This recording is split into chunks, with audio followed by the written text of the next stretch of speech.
Welcome back to another informative episode of Unlearn powered by Adsomnia. Sensation social media പ്ലാറ്റ്ഫോമായ ഫേസ്ബുക്കിൽ ബിസിനസ്സുകൾക്ക് ഏറ്റവും effective ആയിട്ടുള്ള ഒരു ഫീച്ചറാണ് Facebook ads. Demographics, interest and behaviours പോലുള്ള ഫാക്ടേഴ്സിനെ ബേസ് ചെയ്ത് സ്പെസിഫിക് ആഡ് ക്രിയേറ്റ് ചെയ്ത് ടാർഗറ്റ് ഓഡിയൻസിലേക്ക് എത്തിക്കാൻ ഫേസ്ബുക്ക് ആഡ് ത്രൂ സാധിക്കും. Image ads, video ads, carousel ads പോലുള്ള ഡിഫറെന്റ് ഫോർമാറ്റ്സിൽ അഡ്വർടൈസേഴ്സിനെ സെലക്ട് ചെയ്ത് എഫക്റ്റീവായ ഓഡിയൻസിന്റെ മുന്നിൽ ആഡ് പ്രസന്റ് ചെയ്ത് നല്ല റിസൾട്ട്സ് കിട്ടാൻ ഇത് ഉപയോഗപ്പെടും. ഒരു ഫേസ്ബുക്ക് ആഡ് ക്രിയേറ്റ് ചെയ്യുന്നതിന് കുറച്ച് സ്റ്റെപ്സ് ഉണ്ട്. അതെന്തൊക്കെയാണെന്ന് ഞാനിപ്പോൾ പറഞ്ഞുതരാം. First and the foremost one is access Facebook ad manager. നമ്മുടെ ഫേസ്ബുക്ക് അക്കൗണ്ടിൽ ലോഗിൻ ചെയ്തതിനു ശേഷം ആഡ് മാനേജറിലേക്ക് പോകുക. അടുത്താണ് campaign objective. Choose the objective that aligns with your goal. For example brand awareness അല്ലെങ്കിൽ ട്രാഫിക് കൺവേർഷൻ അങ്ങനെയൊക്കെ. Next is target audience.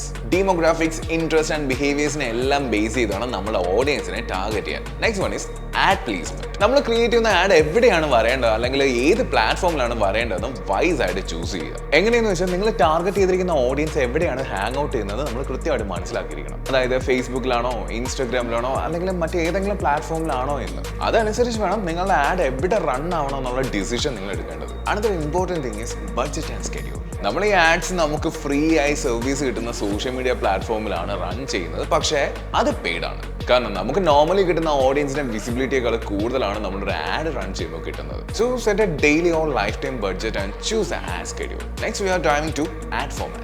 അതിൽ വേറെ ഒന്നുമില്ല, നമ്മുടെ ആഡ് ഏത് ഫോർമാറ്റിലാണ് റൺ ചെയ്യുന്നതെന്ന് ഡിസൈഡ് ചെയ്യുക. ലൈക്ക് കെറോസലാണോ അല്ലെങ്കിൽ സിംഗിൾ ഇമേജ് ആണോ, വീഡിയോ ആണോ, സ്ലൈഡ് ഷോ ആണോ എന്നൊക്കെ. അടുത്താണ് ആഡ് ക്രിയേറ്റീവ്. നമ്മുടെ ഓഡിയൻസിനെ കണക്ട് ചെയ്യാൻ പറ്റുന്ന രീതിയിലുള്ള അല്ലെങ്കിൽ ഒരു ബാങ്ക് ഉണ്ടാക്കാൻ കഴിയുന്ന തരത്തിലുള്ള things like images, videos or create ad copy use അങ്ങനെ ചെയ്യുക. Next we are jumping to text and links. Write compelling ad copy and include relevant links.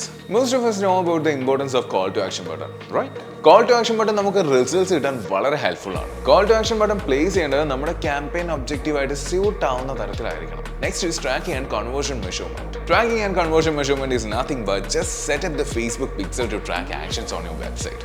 That's it. After all this, review and confirm.